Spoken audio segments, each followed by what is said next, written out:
So just a disclaimer, I wanted to say this is my personal experience. This is what I went through. My platform is the things that I've gone through. These are my personal experience. And so don't think because like this is the path I decided to take.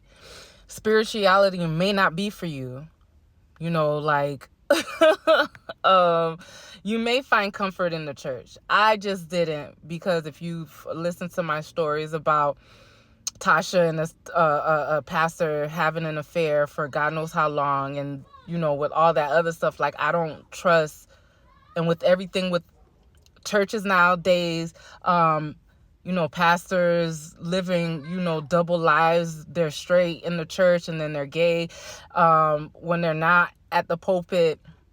Then there's, you know, pastors that has extra marital affairs within the church, you know, even molesting kids, all of that. That's just my reason of why I'm not into the church. Because there's a lot of secrets. And then even with me trying to read the Bible, a lot of stuff contradicted itself.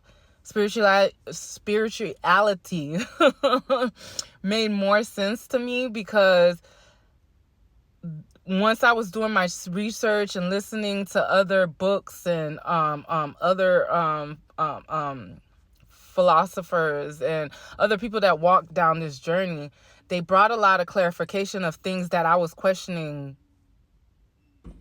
you know, like in the Bible, and a lot of it does make sense. So with that being said, this is just my personal experience of what I went through when I went through my spiritual awakening and when I went through my spiritual walk.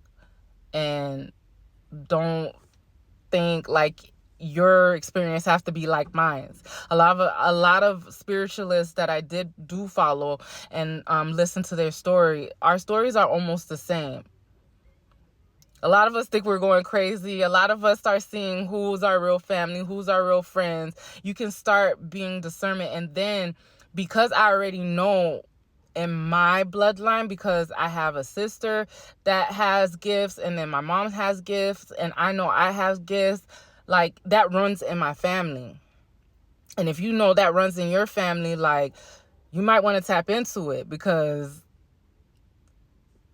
yeah, like it's crazy. That's how I know a lot of things that I know, because it runs in my family. One of my oldest sisters, she sees like spirits and stuff like that. So, and if you're Haitian, and this is why I said like we didn't practice voodoo. We didn't, but my mom would tell us stories about a lot of stuff that happened in Haiti. And then I follow Blizz and Alien, who tells a lot of spooky stories about, you know, spells and voodoo, and they do like stories from other countries too. So I grew up on stuff like that. So it wasn't really scary to me until all the supernatural stuff started happening.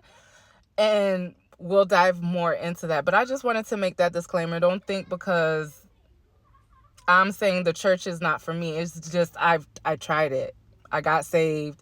I was doing everything. I stopped listening to worldly music, and I stopped doing, well, I wasn't doing a lot of things back then anyways. Like I was literally a good girl. I wasn't doing a lot of things back then. So it was easier for me to convert of not listening to worldly music, not drinking, because I wasn't drinking, I wasn't smoking, I wasn't doing all of that.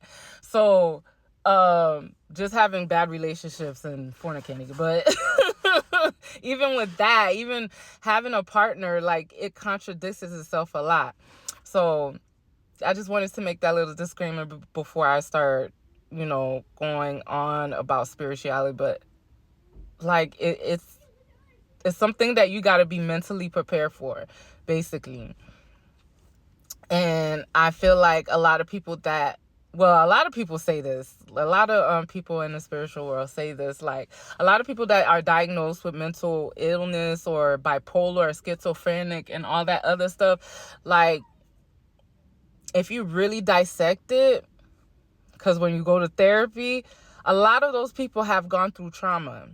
That's why there's so many people that has personality disorder, or they have to split into two different people because one person took over the other person's personality. Like, a lot of those people had to go through trauma to even unlock that part of their part of themselves.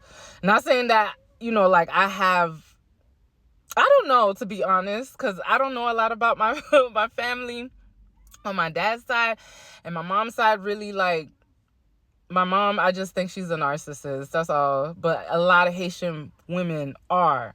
A lot of Haitian women that grew up around my mom age or time, they're still like that now. I don't know. I don't hang around a lot of Haitian people, but there I go rambling on again.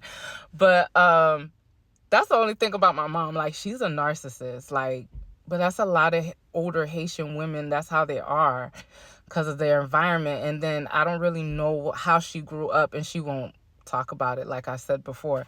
But I don't know anything about my dad's side of the family, really. Like, so it probably does and it probably doesn't. I don't know. But I know for a simple fact that, like, when you're going through your spiritual awakening, you're gonna feel like you're going crazy, because you're gonna be able to see things that you didn't be able to see things before. You're gonna be able to hear things that you wasn't able to hear before.